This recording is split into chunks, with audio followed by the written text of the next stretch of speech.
m'a demandé de faire une vidéo et j'avoue que je sais pas trop comment ça marche, de se présenter soi-même. Autant j'ai réussi à faire des interviews, sur le salon du livre et de la presse jeunesse à Paris, là, à Montreuil.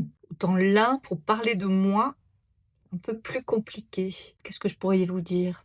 Je suis autrice de romans de science-fiction. J'écris depuis que je suis ado, des histoires. Depuis que je suis enfant, plutôt des journaux intimes. J'ai arrêté une fois que j'avais la vingtaine et j'ai continué les histoires. J'adore la science-fiction parce que c'est un peu notre papa qui nous a plongé dedans quand on était petit avec Valérian, les BD belges de Christin et Mézières, et puis Star Wars, la guerre des étoiles, Retour vers le futur, et puis il y a eu tous ces films cultes en fait qui ont finalement fait la passionnée que je suis aujourd'hui de ce type d'univers. J'ai décidé, après avoir été publiée chez Bayard Canada, j'ai publié 2 romans, donc Terra Duo, le projet Colossus, et Terra Duo, le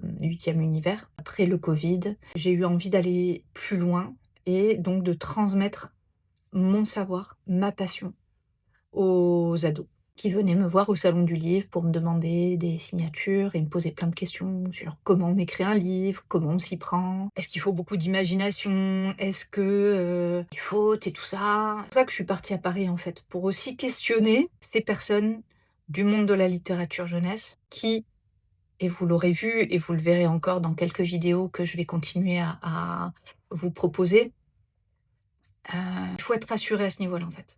Il faut arrêter de se dire oui, mais moi je fais beaucoup de fautes. Oh, le monde. Oui, mais moi je sais pas écrire. Tu sais pas écrire une phrase. Si tu sais une phrase, tu sais écrire. C'est vrai. Oui, mais moi j'ai pas d'imagination. Et en fait, si, tu as énormément d'imagination. Imagine-toi en héros, héroïne. Qu'est-ce que tu pourrais t'imaginer faire si tu devais sauver la planète? Pose-toi la question de je devais faire telle chose. Comment je le ferais?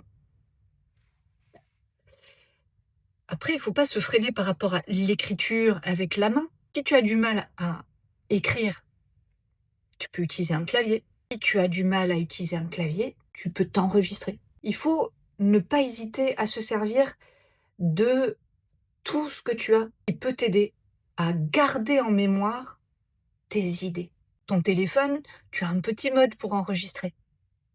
Dans les notes, si tu ne veux pas utiliser la transcription dans Notes, tu peux utiliser une application dictaphone où tu vas dicter toutes tes idées. Il ne faut pas hésiter, ça va te faire plein de petites histoires qui vont pouvoir se regrouper et en faire une vraie grande histoire.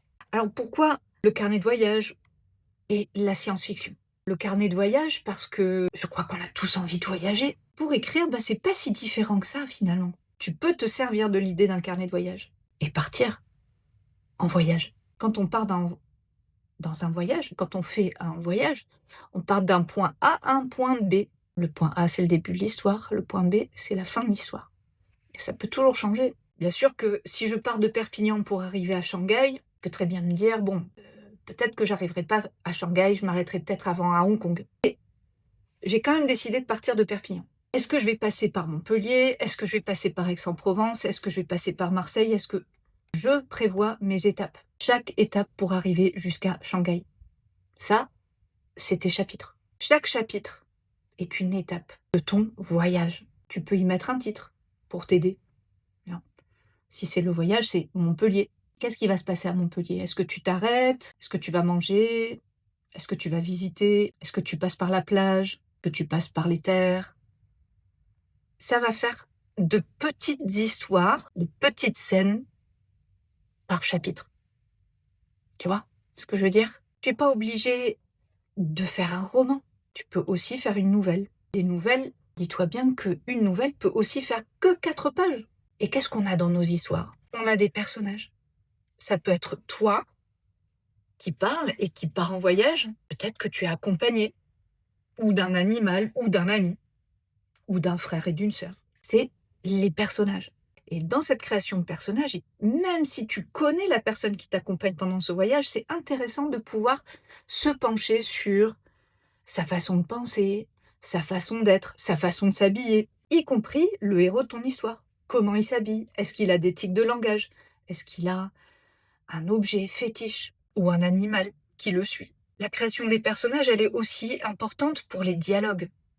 Tu vas te rendre compte que un dialogue, c'est pas si simple que ça. Et là où tu vas devoir t'amuser, la partie la plus compliquée, d'arriver à ce que, quand on lit ton dialogue, on comprend qui parle. Je m'explique. Est-ce que tu as envie que 4 personnes qui parlent entre elles parlent de la même manière? On ne pourrait pas les reconnaître.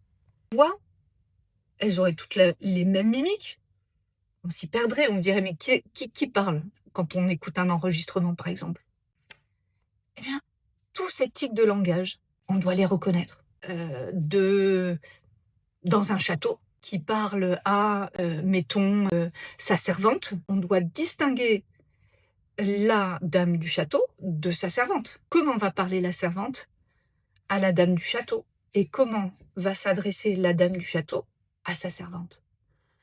Ça crée la différence. On sait qui parle en fonction du vocabulaire et du ton que va utiliser ton personnage. Donc la création de tes personnages, elle passe aussi par les dialogues. Après, il y a le décor. Toute cette partie-là, elle est très riche. Et moi, ce que je te conseille de faire, c'est, un peu comme Tolkien et bien d'autres auteurs, de dessiner une carte. Mais une carte comme un plan, finalement, où tu auras sur ta page, si c'est dans une maison, tu dessines des carrés. Et ça va t'aider à savoir, en traçant un trait dans ton dessin, par où tu veux passer. Comme une caméra dans un film. Où est-ce que tu vas faire passer ta caméra? Où est-ce que tu as envie d'embarquer les gens dans ton histoire? Est-ce que tu veux les faire passer par la cuisine? Est-ce que tu veux faire passer par le garage? Imagine qu'est-ce qui se passe dans le garage. Et là, il va se passer peut-être que si c'est un thriller, qu'est-ce qui s'est passé dans le garage? Donc, dessine bien ce petit plan aussi. Et si c'est pas dans une maison, ça peut être une forêt, une terre, comme la terre du milieu, avec les villages, par où je vais passer. Ces dessins-là et ces plans-là sont très importants, justement pour la mise en scène, qui n'est pas différente finalement d'un film. Tu peux te servir de toutes les ressources que tu as autour de toi, des films, des mangas, pour t'inspirer. N'hésite pas aussi à utiliser de la musique. Moi, je sais que ma fille n'aime pas trop utiliser la musique pour écrire. Elle préfère rester dans le silence. Mais si toi, tu aimes utiliser la musique, n'hésite pas à utiliser tel ou tel rythme pour t'aider à appuyer le rythme de ton histoire. Et autre chose, si tu es très visuel, je te conseille d'utiliser toutes les ressources des images que tu peux trouver sur Internet. Moi, j'utilise Pinterest, j'aime beaucoup, et je me fais plein de banques d'images. Une banque d'images science-fiction, une banque d'images post-apocalyptiques, et où j'ai différents univers. Des univers marins, des univers dans des villes, des univers post-apocalyptiques où les villes sont envahies par la verdure. Et ça va te faire des banques d'images d'inspiration. Pareil pour les personnages, tu peux te faire une banque d'images de personnages pour t'inspirer en te disant « Est-ce que je préférais partir sur le cyberpunk? Est-ce que je préférais partir sur l'heroic fantasy? Est-ce que je pourrais partir sur l'horreur aussi ?» Et il ne faut pas avoir peur de partir là-dessus. Quand on aime justement un genre littéraire ou un genre tout court, n'hésite pas à aller là-dedans. Si tu aimes les histoires qui te font peur, fonce. Vas-y. Aujourd'hui, on se retrouve avec Stranger Things qui revient à la mode. Mais on a toujours eu des histoires qui font peur. Est-ce que tu te souviens d'une histoire quand tu étais petit, justement, qu'on appelle Frisson?